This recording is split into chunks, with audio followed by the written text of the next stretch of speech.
बताओ, अब मेरे मन में ऐसी कोई विवाह की इच्छा तो है नहीं, एक बार विवाह करके मैंने देख लिया, अब मेरी ऐसी कोई इच्छा नहीं। तो देवता कहते हैं प्रभु, वही जो आपकी सती थी, वही सती हिमालय के यहाँ पार्वती के रूप में उसने जन्म लिया है और आपको पाने के लिए वह तपस्यारत है। प्रभु, आप उसे जाकर के दर्शन दें और आप अपनी आदि शक्ति को अपनी अर्धांगिनी के रूप में ग्रहण करें। भगवान भोलेनाथ ने जब अनेकों बार विनती करने पर बात नहीं मानी, तो देवताओं ने फिर आगे किसको कर दिया? आगे कर दिया देवताओं ने राम जी को। और राम जी की बात शिव जी कभी नहीं काट सकते, तो देवताओं ने भी आगे किया राम जी को। और राम जी भी जाकर के कहते हैं कि बाबा ऐसा है, हमको भी बहुत दिन हो गए आपको देखते, अब तो हमारी भी इच्छा है कि आप विवाह कर लो। और जब राम जी ने कहा तो राम जी की आज्ञा को सिरोधार्य करते हुए बाबा कहते हैं कि ठीक है, अगर ऐसा है तो जाओ, मैं देवताओं की कार्य सिद्धि के लिए अवश्य ही पार्वती से विवाह करूंगा। और देवताओं को यहाँ विदा किया है। तत्पश्चात सप्तऋषियों को पार्वती की तपस्या, पार्वती जो तपस्या कर रही थी उनकी परीक्षा लेने के लिए भगवान भोलेनाथ ने सप्तऋषियों को भेजा। सप्तऋषियों ने जाकर के कहा कि हे पुत्री, तुम किसके लिए तपस्या कर रही हो? पार्वती जी कहती है, मैं शिव को अपने पति के रूप में चाहती हूँ और उनके लिए तपस्या कर रही हूँ। तो सप्तऋषि कहते, तुमको ये ज्ञान दे किसने दिया कि शिव को पति के रूप में वर्ण करो? पार्वती जी कहती, हमारे गुरु जी हैं नारद जी, उन्होंने कहा है। सप्तऋषि कहते, अरे नारद की बात में तो जो भी लगेगा वह अपने जीवन को नष्ट भ्रष्ट कर लेगा।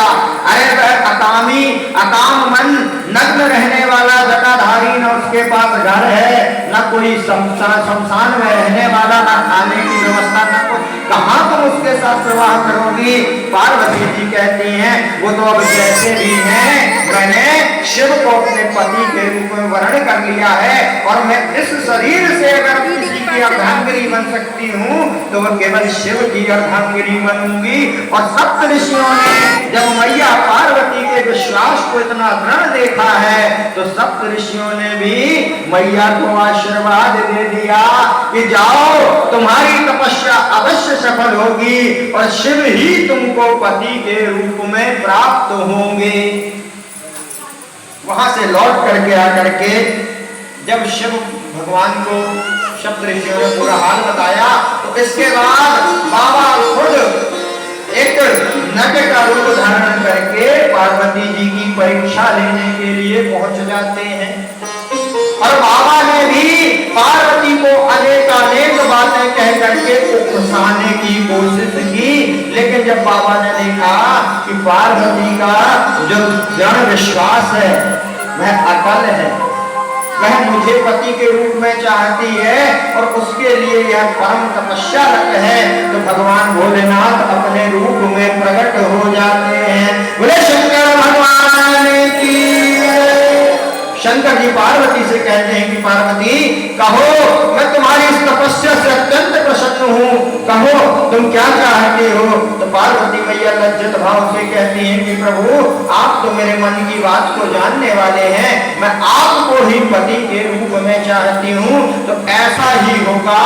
एक मस्तु वरदान दे करके शंकर भगवान अंतर ध्यान हो गए और पार्वती मैया अपने घर आती हैं और अपनी तपस्या सफल होने की और भगवान शिव के द्वारा विवाह के लिए वचन देने की बात बताती हैं। सब तरफ हर्ष का माहौल छा गया।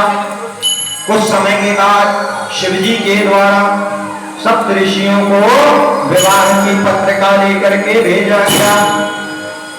अब देखिए शंकर जी की विवाह की तैयारियां होना प्रारंभ हो जाती हैं।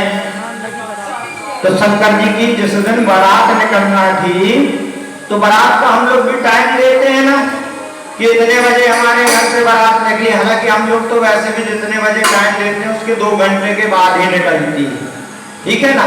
लेकिन वैसे ही भगवान की बारात का टाइम दिया गया था शाम के 5 बजे, 5 बजे यहाँ से बारात निकाली जाएगी।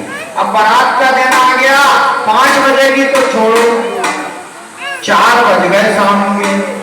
अब नंदी भृंगी और भगवान शंकर स्वयं बैठ करके यह इंतजार कर रहे हैं कि कुछ देर के बाद अभी कोई देवता आएंगे और आएंगे तो कुछ साज सज्जा हमारी करेंगे, हमको सजाएंगे, बारात का कैसा क्या करना है वैसा बताएंगे।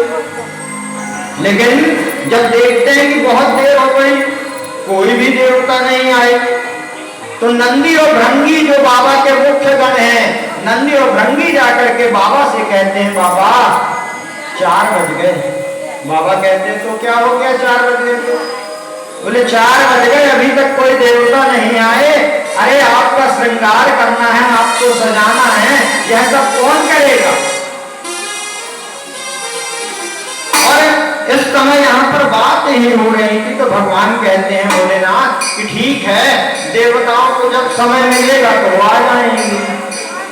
और उसी समय सभी गण क्या देखते हैं, लगे सवारन सकल सुर, वाहन विविध विमान